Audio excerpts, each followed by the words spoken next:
श्री राम। गुरुर्ब्रह्मा गुरुर्विष्णु गुरुर्देव महेश्वरः गुरु साक्षात् परब्रह्म तस्मै श्री गुरुवे नमः।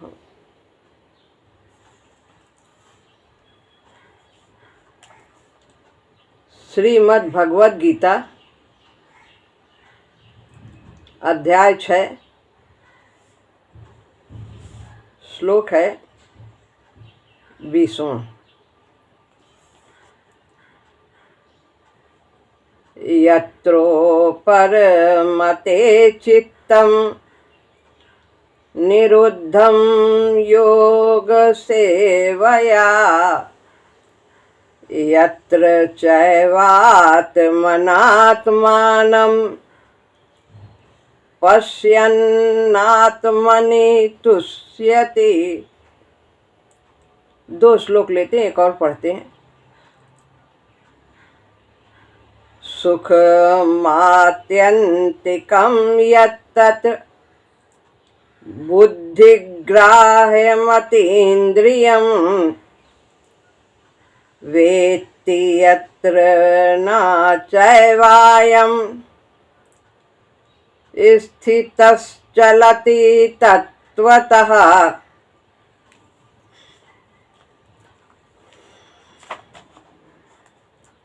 अर्थ है,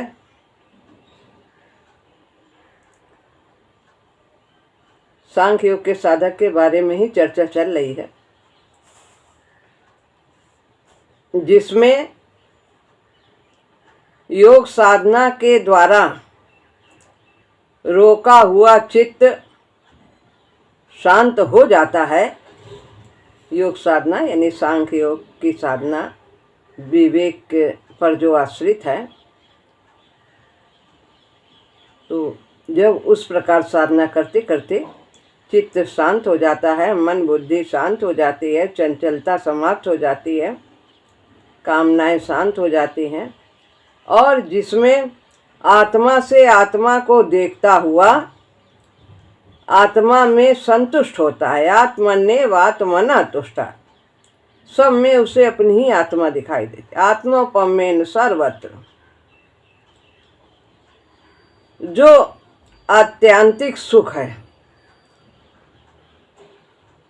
उससे बड़ा कोई सुख नहीं है, जिसे बुद्धि ग्रहण कर सकती है, परंतु जो इंद्रियों से परे का है।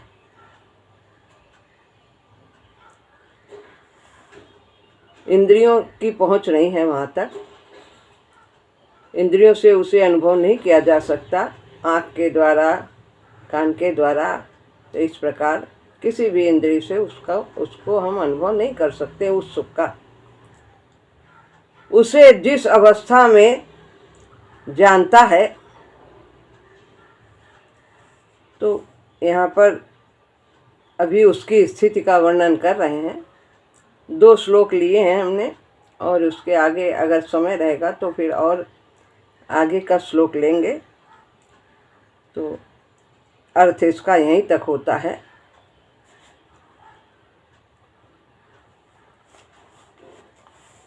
इस आत्म संयम योग की सिद्धि से क्या होता है?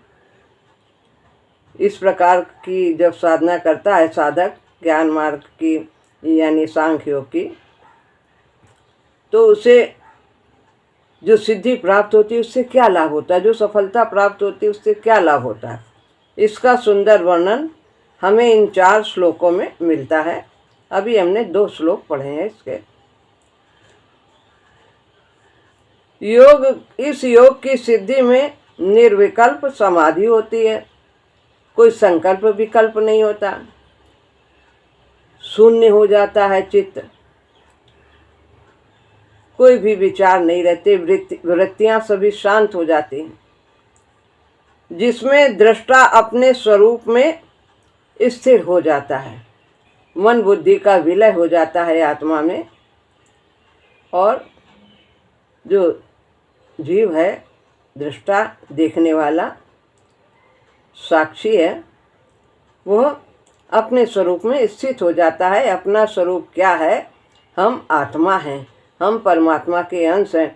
अपने वास्तविक स्वरूप का बोध होता है और उसी में वो स्थिर हो जाता है, भटकता नहीं है। फिर वो कृत्य हो जाता है, उसका भटकना बीत जाता है कि हम भूल से कभी भी सोच ले कि हम देह हैं, हमारा ये नाम है, रूप है, जाति आदि। वो अपने वास्तविक स्थिति में ही रहता है। सदैव उसे इस बात का बोध रहता है कि हम देह नहीं हैं, हम आत्मा हैं। वो ब्रह्मभूत हो जाता है। सदैव के लिए हम क्रमशः इन श्लोकों पर विचार करेंगे। महाराज जी कहते हैं, जबकि 23वें श्लोक में तक उसकी स्थिति का वर्णन किया गया है, उसके पूर्वार्ध तक, ऊपर की लाइन तक, कि वो किस स्थिति में रहता है। और फिर अपने जो नीचे की पंक्ति है उत्तरार्ध की 23वें श्लोक की, उससे वाक्य पूरा होता है कि क्या करना चाहिए। निश्चय ही हमें सफलता मिलती है। इतना कहने के बाद भगवान यही कहते हैं, निश्चय सफलता मिलती है। सभी मार्गों से सफलता मिलती है। हम कोई भी एक मार्ग अपना लें, पर एक ही मार्ग पर चलना चाहिए। साधन का सम्मिश्रण नहीं करना चाहिए। वाक्य की पूर्ति होती है, उसे योग नाम वाला जानो। जो ये साधन है, जो दुख के संयोग का वियोग करने वाला है, यानी कभी दुख का संयोग होता ही नहीं, दुख की अनुभूति कभी होती ही नहीं। जो दुख अनुभव करने वाला है उसका तो विलय हो जाता है, मन का, बुद्धि का। तो फिर वियोग कहाँ से होगा? सुख दुख का वियोग हो जाता है, तो वो आनंद की स्थिति में रहता है। बाकी 3 श्लोक उस योग की स्थिति का वर्णन करते हैं।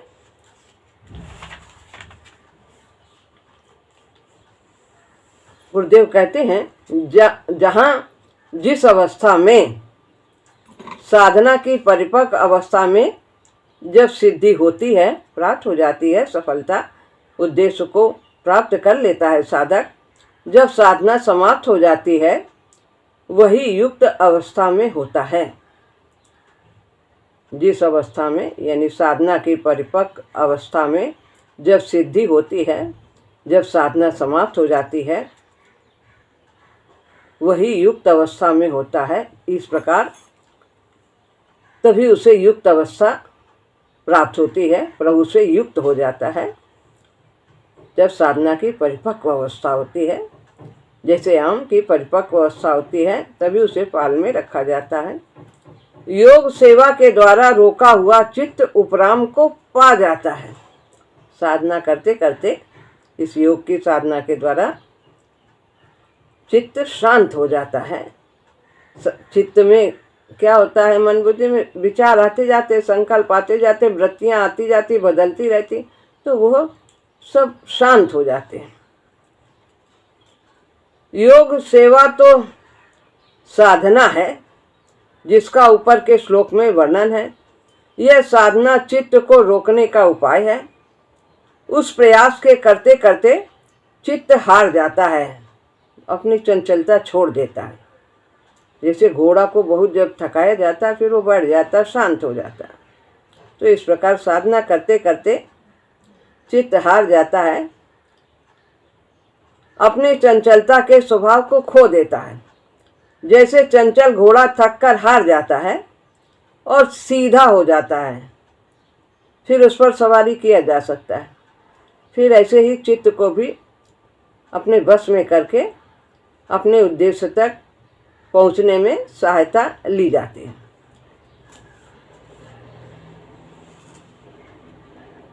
ऐसे ही चित्त हार जाता है, जैसे घोड़े का उदाहरण दिया। फिर वो विषयों की ओर नहीं भागता और न भीतर दौड़ता है, बाहर भी नहीं दौड़ता है कि बाहर के पदार्थों से सुख मिल जाएगा, और न अंदर ही मन में संकल्प विकल्प आते हैं। जैसे किसी वस्तु से मन हट जाने पर फिर मन वस्तु की समीपता में भी चंचल नहीं होता। अगर हमारा मन किसी चीज़ में लगा है, मिल जाए पा जाए इसे, तब उसके पाने में हम हर्षित हो जाते हैं, खोने में दुखी हो जाते हैं। लेकिन अगर हमारा मन हट जाता है, हमारा आकर्षण उन वस्तुओं से हट जाता है, तो उसके पाने में ना हम हर्षित होते हैं और ना उसके जाने में हम दुखी होते हैं। ऐसे ही उपराम हो जाने पर चित्त चंचल नहीं होता है, फिर उसे रोकने की आवश्यकता भी नहीं पड़ती। वो स्वतः ही रुका रहता है, चाहे कम में रहे और चाहे ज़्यादा में रहे, कैसी भी स्थिति में रहे।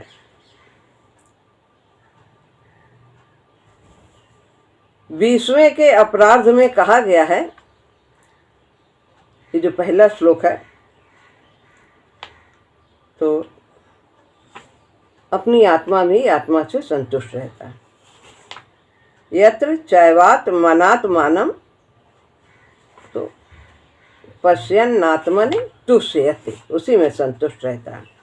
आत्मा से आत्मा को देखकर आत्मा में संतुष्ट हो जाता है। यह आत्म स्थित है जो मनोलय पर होती है। जब मन का विलय हो जाता है, बुद्धि का विलय हो जाता है आत्मा में, तब ऐसी स्थिति प्राप्त होती है कि वो आत्मा में आत्मा से संतुष्ट रहता है। वो बाहर की वस्तुओं से सुखी दुखी नहीं होता, उसके अभाव की उसे अनुभूति ही नहीं होती। जब वृत्ति का नितांत अभाव हो जाता है, तब अभाव की भी प्रतीति नहीं होती, कहीं कुछ पाने की चाह ही नहीं रहती। पाने की चाह कब होती? जब हमें कुछ अभाव लगता है कि हमारे पास ये नहीं है, हमारे पास मान नहीं, हम किसी से मान चाहते हैं, हम वस्तु चाहते हैं, तो ये सब उसे कहीं अभाव ही नहीं प्रतीत होता। तब होती है आत्मा की स्थिति, देखने वाला अपने में स्थित हो जाता है। तो वह जो दृष्टा है वो अपने स्वरूप में स्थित हो जाता है। जीव अपने स्वरूप में, जो उसका वास्तविक स्वरूप है, परमात्मा का तत्व है, वो उसी में स्थित हो जाता है। देह भाव से ऊपर उठ जाता है। देह भाव में क्या भाव रहता है? मैं इस जाति का हूँ, मैं सुंदर हूँ, मेरे अंदर ये योग्यता है, आदि आदि कितने भी गुण हैं शरीर से संबंधित, तो उसको अपना मानता है, यही देह भाव। और जब अपने को परमात्मा का अंश मानता है तो वो ब्रह्म भाव हो जाता है। वो चेतना जो मन बुद्धि इंद्रियों के द्वारा दूसरे को देखती थी, वही दूसरा इनसे सिमटकर अपने को ही देखता है। फिर उसे कहीं द्वैत ही नहीं दिखाई देता, सब में अपना ही स्वरूप दिखता, अपनी ही आत्मा दिखती है। वो प्रकृति से परे अपने में स्थिर होती है। प्रकृति संसार से परे अपने आत्मभाव में ही रहता है। तो यही बताया है, यही योग दर्शन का केवली भाव है कि केवल एक ही एक रहता है, दो द्वैत भाव रहता ही नहीं। परमात्मा ही परमात्मा रहता है, आत्मभाव ही रहता है, सब में मेरी ही आत्मा है, कण कण में है वास्तव। उस अवस्था में दूसरा नहीं होता है, दृष्टा ही दृष्टा होता है, बस केवल देखने ही वाला रहता है और वो अपनी सत्ता को प्रतीत करता है। इस आत्मदर्शन का परिणाम होता है परम संतोष। संतुष्ट सततम योगी। तो कोई भी चाहे भक्ति मार्ग से चले तो भी संतोष की जरूरत, संतुष्ट होता है, और चाहे ज्ञान मार्ग से चले उसमें भी संतोष होता है। उसे कहीं कुछ दूसरा दिखता ही नहीं, सब में अपनी आत्मा दिखती, प्रकृति से वो परे हो जाता है। तो इस प्रकार कहीं अभाव नहीं प्रतीत होता है। आत्मा तो अपने में पूरा होता है, जब आधा होगा तो अभाव प्रतीत होगा। जब वो पूर्ण है, परमात्मा पूर्ण है, तो उसका अंश भी पूर्ण है, कहीं अभाव ही नहीं, कहीं कोई घटा उसमें कमी नहीं आती। अव्यय परमात्मा है, वो भी अव्यय है, एक रस रहते हैं, शरीर बदलते रहते हैं। उसी के सुख का अंश आत्मा के सुख का अंश, उसी के सुख का अंश मन बुद्धि इंद्रियों को प्राप्त होता है। अंश प्राप्त होता है।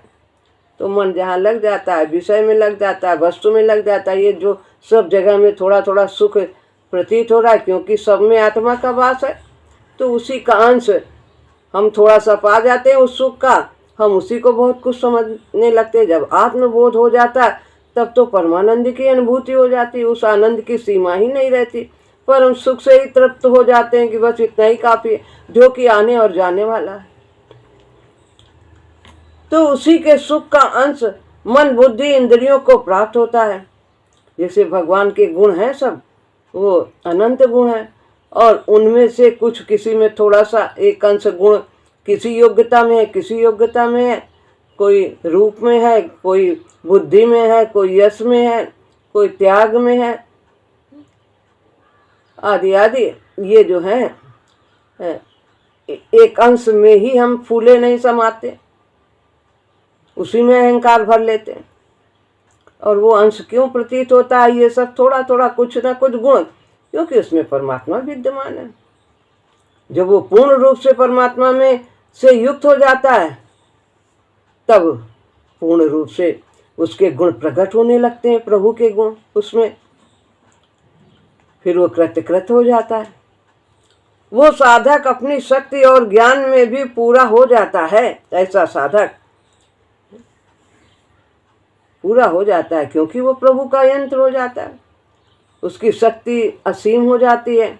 उसके जो संकल्प हैं, उसके संकल्प को प्रकृति में कोई ऐसा है नहीं कि जो उसके संकल्प को मिटा सके, क्यों? वो प्रभु का संकल्प हो जाता है। महाराज जी ने लिखा, उसके संकल्प में बहुत बल हो जाता है।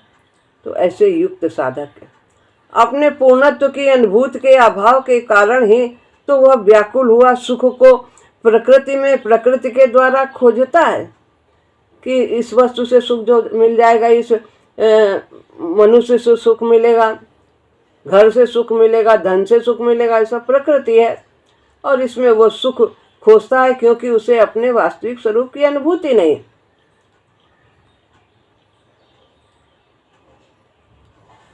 जब अपने को ही परमानंद का स्रोत जानता है तब संतोष हो जाता है।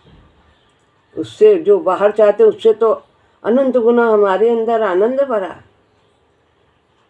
फिर वो उसकी चाह नहीं करता बाहर के सुखों के, संतुष्ट रहता है। उसकी प्रकृति पर निर्भरता समाप्त हो जाती है।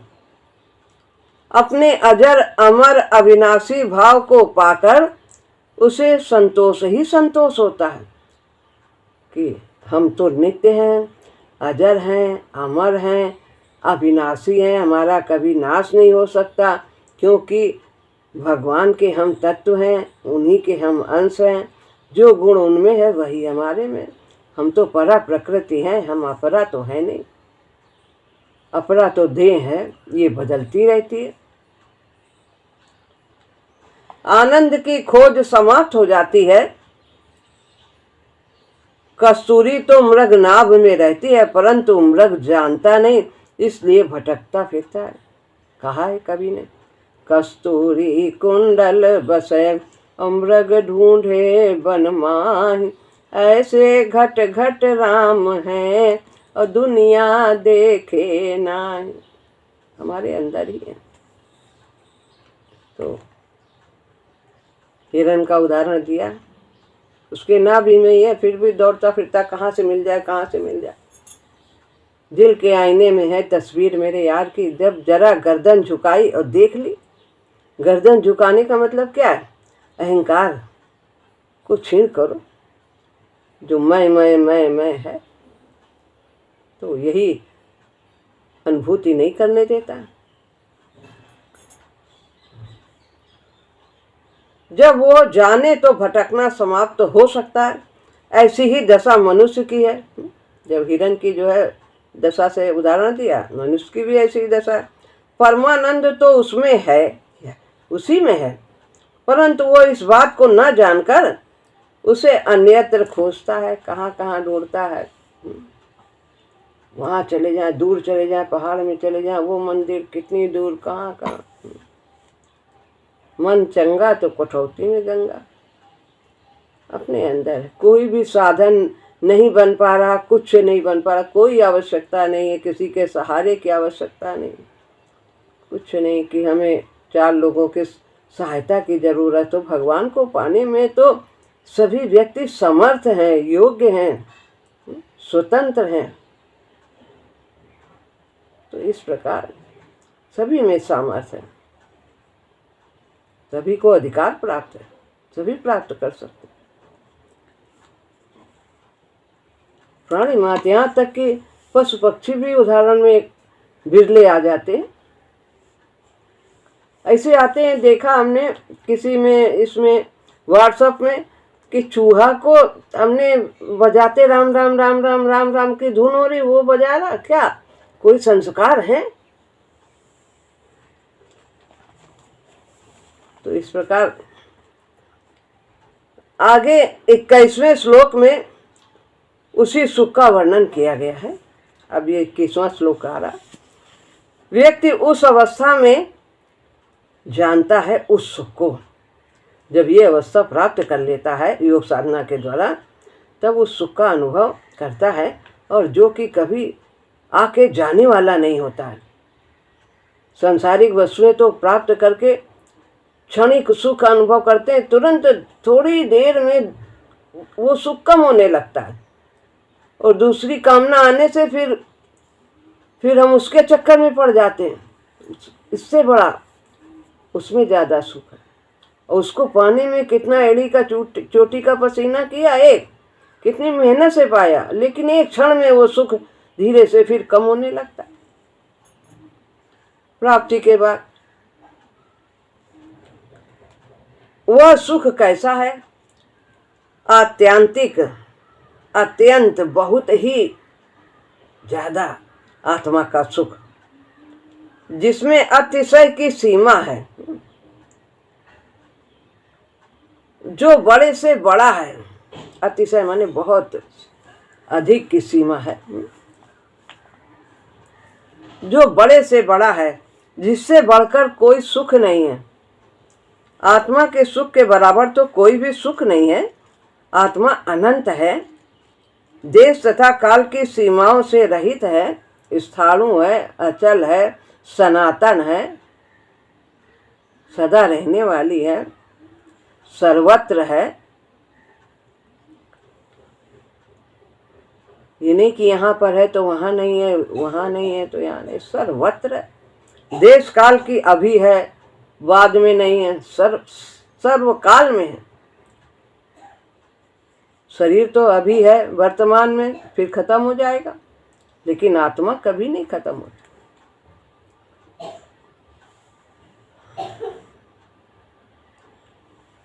प्रकृति तो वह अनंत, प्रकृति में तो वह अनंत ही सीमित होकर प्रकट होता है, सूक्ष्म होकर सीमित होकर प्रकृति में सभी में उसका वास है, कहाँ नहीं है वो आत्मा। तो सब में वह अत्यंत ही सीमित होकर सूक्ष्म होकर प्रकट होता है। जब इस साधना के द्वारा व्यक्ति मन को लांघकर आत्मा में स्थिर होता है, मन बुद्धि से परे जब चेतना जाती है, तो आत्मा में जब स्थिर होता है, तो उस अनंत आत्मा के अनंत सुख का अनुभव करता है, अनुभूति करता है। भौतिक सुख और देवलोक के सुख भी, बड़े बड़े देवादि देवों के सुख उस आत्म सुख के सामने कुछ भी नहीं। इसीलिए जो प्रेमी भक्त है वो कुछ नहीं मांगता कि हमें यहाँ के सुख चाहिए, कि हम इंद्रलोक में चले जाएं, वहाँ ऊंचे लोक में सुरसुरा सुंदरी का भोग करें। सब सुख उसके पीछे सब बहुत ही छोटे हैं। तो इसलिए निष्काम भाव की साधना करनी चाहिए। तो तुम ही नीक लागे रघुराई, सो मुहि देव दास सुखदाई। आपको जो अच्छा लगे जब उन पर छोड़ देते हैं, तो फिर हम माला माल हो जाते हैं, और हम अपनी बुद्धि से मांगते रहते हैं, तो अपने कर्म को कौड़ियों के मूल्य बेच देते हैं, जिससे हम हीरा पा सकते हैं, परमात्मा को पा सकते हैं। वह सुख बुद्धि के द्वारा ग्रहण किया जा सकता है, परंतु वह इंद्रियों से परे का है। बुद्धि सहायक होती है। कौन सी बुद्धि? फिर विवेकनी बुद्धि जब जागृत हो जाती है। वह सुख इंद्रियों का विषय नहीं है, इंद्रियों से नहीं अनुभव किया जा सकता, क्योंकि वह प्रकृति के संयोग से पैदा हुआ नहीं है। तो प्रकृति और यानी अपरा प्रकृति और परा प्रकृति में अंतर है, दोनों बिल्कुल विपरीत हैं। तो उसके संयोग से वो सुख नहीं मिलता है कि हमें विषय से हमारा इंद्रियों का संपर्क हो गया तो हम सुखी हो गए। तो विषय भी प्रकृति है, इंद्रियां भी प्रकृति है, सब प्रकृति है। सब जड़ से हम जड़ का ही अनुभव कर सकते हैं, जड़ से हम चेतन का अनुभव नहीं कर सकते। सामान्य सुख तो इंद्रियों के विषयों से संयोग होने पर होते हैं ना, परंतु यह सुख तो अपने में स्थिर होने से अनुभव होता है। जब आत्म स्वरूप में स्थित हो जाते, मैं कौन हूँ, वास्तविक बोध जब हो जाता है तब इस आनंद का अनुभव होता है। यह तो आनंदमय आत्मा की स्वयं आत्म प्रतीति है। इसकी तो प्रतीति चेतना की आत्मा में प्रतिष्ठित होने पर ही होती है। इस आनंद का जब आत्मा में चेतना स्थिर हो जाती है, मन बुद्धि का विलय हो जाता है। यह बुद्धिग्राह कैसे, जैसे पीछे कहा कि बुद्धिग्राह बुद्धि से अनुभव कर सकती है। आत्मा ने सुख को प्रतीत किया, समाधि भंग होने पर तो उसकी स्मृति भी न रहनी चाहिए। तब तो चेतना प्रकृति में आ जाती है कि हमने क्या देखा, कैसा अनुभव किया। बुद्धि उस आनंद को ग्रहण कर लेती है, उसी से तो उसकी स्मृति बनी रहती है कि हमने एक बार ऐसा देखा, क्या देखा, कितना आनंद आया। यदि वो प्रकृति के द्वारा बिल्कुल ग्राह्य ही ना हो तो स्मृति भी न रहनी चाहिए। तो प्रकृति ग्रहण करती तभी तो हम याद करके बताते हैं कि हमने ऐसा देखा, ऐसा गुरु भगवान को देखा, कैसा देखा। जितनी भी जिसकी सामर्थ्य है उसके अनुसार वो अनुभव करता है, उसमें वो आनंदित होता है और फिर इसके आगे और आनंद की ओर बढ़ता है। जो स्मृति रहती है वो इस बात का प्रमाण है कि बुद्धि उस सुख को ग्रहण कर लेती है। आत्म स्थिति के अनुभव का प्रभाव तो मन बुद्धि इंद्रियों पर भी पड़ता है। सीधा प्रभाव तो बुद्धि पर पड़ता है। वो जगमगा उठती है। जो अभी सब संसार की ओर भागती थी, इसी में सब चातुरी दिखाती थी, वो भगवान की ओर बढ़ने लगती है। उसके सभी कार्य प्रभु की प्राप्ति के लिए होने लगते हैं। पहले संसार के पाने के लिए वो अपनी चातुरी दिखाते थे। वो जगमगा उठती है उस महान अनुभव से। वो आत्मा के धर्मों से थोड़ा बहुत रंग जाती है। आत्मा का धर्म क्या है? आत्मा प्रेम स्वरूप है, ज्ञान स्वरूप है, सत्य स्वरूप है। तो इस प्रकार उसके भी इसी प्रकार के कृत्य होते हैं। समूचा आपा एक तृप्ति का अनुभव करता है। ऐसे अनुभव के परिणाम स्वरूप जब इस प्रकार का अनुभव हो जाता है तो समूचा आपा, मन बुद्धि इंद्रियां, ये सब संतुष्ट हो जाती हैं। कहीं इन्हें कोई अभाव ही नहीं प्रतीत होता है, संसारिक सुख की ओर दौड़ती ही नहीं।